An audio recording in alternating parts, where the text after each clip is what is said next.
राम राम राम राम राम राम राम राम राम नारायण नारायण। संबंध। अब आगे के 2 श्लोकों में स्थितप्रज्ञ कैसे बोलता है, इस दूसरे प्रश्न का उत्तर देते हैं। दुःखेष्वनुद्विग्नमना सुखेषु विगता स्पृह वीतराग भय क्रोध स्थितधीर्मुनिरुच्यते। दुखों की प्राप्ति होने पर जिसके मन में उद्वेग नहीं होता और सुखों की प्राप्ति होने पर जिसके मन में स्प्रिया नहीं होती तथा जो राग भय और क्रोध से सर्वथा रहित हो गया है, वह मननशील मनुष्य स्थिर बुद्धि कहा जाता है। व्याख्या। अर्जुन ने तो स्थितप्रज्ञ कैसे बोलता है ऐसा क्रिया की प्रधानता को लेकर प्रश्न किया था,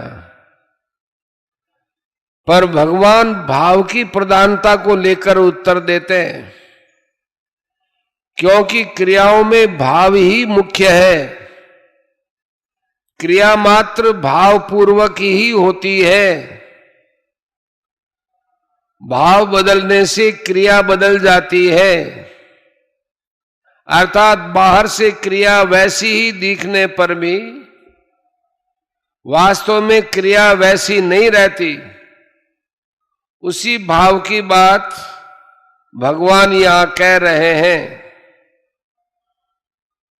दुःखेष्वनुद्विग्न मनाः, दुखों की संभावना और उनकी प्राप्ति होने पर भी जिसके मन में उद्वेग नहीं होता, अर्थात कर्तव्य कर्म करते समय कर्म करने में बाधा लग जाना, निंदा अपमान होना, कर्म का फल प्रतिकूल होना आदि आदि प्रतिकूलताएं आने पर भी उसके मन में उद्वेग नहीं होता। कर्मयोगी के मन में उद्वेग हलचल न होने का कारण यह है कि उसका मुख्य कर्तव्य होता है दूसरों के हित के लिए कर्म करना, कर्मों को सांगोपांग करना, कर्मों के फल में कहीं आसक्ति ममता कामना न हो जाए इस विषय में सावधान रहना।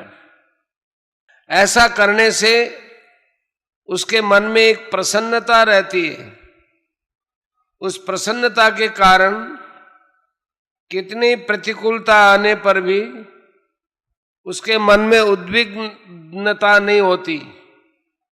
सुखेषु विगता स्प्रिय, सुखों की संभावना और उनकी प्राप्ति होने पर भी उसके भीतर स्पृहा नहीं होती, अर्थात वर्तमान में कर्मों का सांगोपांग हो जाना, तात्कालिक आदर और प्रशंसा होना, अनुकूल फल मिल जाना आदि आदि अनुकूलताएं आने पर भी उनके मन में यह परिस्थिति ऐसी ही बनी रहे, यह परिस्थिति सदा मिलती रहे, ऐसी स्पृहा नहीं होती। उसके अंतःकरण में अनुकूलता का कुछ भी असर नहीं होता। वीतराग भय क्रोध, संसार के पदार्थों का मन पर जो रंग चढ़ गया है उसको राग कहते हैं। पदार्थों में राग होने पर अगर कोई सबल व्यक्ति उन पदार्थों का नाश करता है, उनसे संबंध विच्छेद कराता है, उनकी प्राप्ति में विघ्न डालता है, तो मन में भय पैदा होता है। अगर वह व्यक्ति निर्बल होता है तो मन में क्रोध होता है। परंतु जिसके भीतर दूसरों को सुख पहुंचाने का, उनका हित करने का, उनकी सेवा करने का भाव जागृत हो जाता है, उसका राग स्वाभाविक ही मिट जाता है। राग के मिटने से भय और क्रोध भी नहीं रहते, अतः वह राग, भय और क्रोध से सर्वथा रहित हो जाता है। जब तक आंशिक रूप से उद्वेग, स्पृहा, राग, भय और क्रोध रहते हैं, तब तक वो साधक होता है। उनसे सर्वथा रहित होने पर वह सिद्ध हो जाता है। वासना, कामना आदि सभी एक राग के ही स्वरूप है। केवल वासना का तारतम्य होने से उसके अलग अलग नाम होते हैं। जैसे अंतःकरण में छिपा हुआ राग रहता है, उसका नाम वासना है। उस वासना का दूसरा नाम ही आसक्ति और प्रियता है। मुझे वस्तु मिल जाए ऐसी जो इच्छा होती है, उसका नाम कामना है। कामना पूरी होने की संभावना है, उसका नाम आशा है।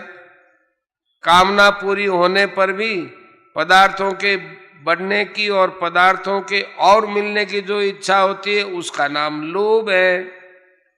लोभ की मात्रा अधिक बढ़ जाने का नाम तृष्णा है। तात्पर्य है कि उत्पत्ति विनाशील पदार्थों में जो खिंचाव और श्रेष्ठ भाव है और महत्व बुद्धि है, उसी को वासना, कामना आदि नामों से कहते हैं। स्थितधि मुनिरुच्यते, ऐसे मननशील कर्मयोगी की बुद्धि स्थिर अटल हो जाती है। मुनि शब्द वाणी पर लागू होता है, इसलिए भगवान ने किम प्रभाषेत के उत्तर में मुनि शब्द कह दिया। परंतु वास्तव में मुनि शब्द केवल वाणी पर ही अवलंबित नहीं है। इसीलिए भगवान ने 17वें अध्याय में मौन शब्द का प्रयोग मानसिक तप में किया है, वाणी के तप में नहीं। 17वें अध्याय का 16वां श्लोक। कर्मयोग का प्रकरण होने से यहां मननशील कर्मयोगी को मुनि कहा है। मननशील का तात्पर्य है सावधानी का मनन, जिससे कि मन में कोई कामना, आसक्ति न आ जाए। निरंतर अनासक्त रहना ही सिद्ध कर्मयोगी की सावधानी है। क्योंकि पहले साधक अवस्था में उसकी ऐसी सावधानी रही है। गीता 3 अध्याय का 19वां श्लोक, और उसी से वह परमात्मा को प्राप्त हुआ है।